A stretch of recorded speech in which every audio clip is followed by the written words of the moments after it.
Okay, hello guys. This is my 3-minute video. I'm gonna be talking about Killers of the Flower Moon.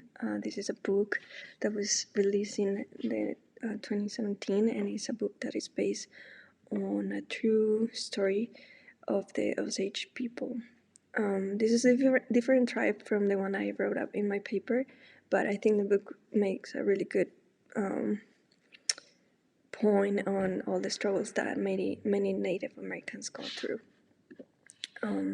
So Killers of the Flower Moon narrates a series of murders that happened on the reservation in Oklahoma. In the 1920s, members of the Osage tribe were killed as part of a plot that white Americans and a lot of businessmen created in order to take the oil right that Osage people held. So I think I mentioned this before in my presentation when I talk about Navajos. A lot of oil was found on Native American land, so the natives became really wealthy because of this oil, and they hold the right to this oil. So a lot of businessmen and white people wanted this right, but the problem was that you couldn't sell this right. This in order to have the right from a Native American, you have to inherit it. So many white people around the area decided to get involved with the natives and try to get that right, so they could have the wealth from the oil. Some of the key events in the book is that, like I said, a lot of Osage people, Osage tribe become wealthy because of the oil that was located on the native land. Then a lot of white Americans in the region resented the Osage wealth and attempted to steal it. And this is when a lot of different plots start happening in the book. The law enforcement in the time didn't care much. Of course, they also were in the plot, so they also wanted to get that right, get that wealth. So they were very unprofessional and ineffective.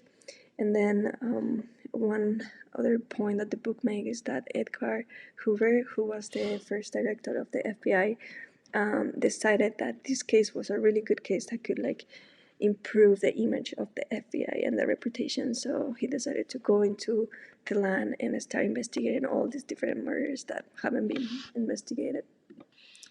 Then the Osage were considered incompetent to manage their own money and their own wealth, so the government appointed them different guards, and these guards were the ones that made the decision for them in what they could spend their money, which is just really reflect what the U.S. government have done to many Native Americans.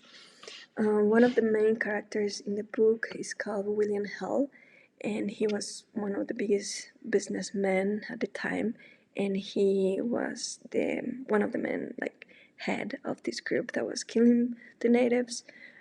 He brought nephews and family members and ordered them to marry Native American ladies so they could inherit their right, and then he would go and kill them so he could become wealthy.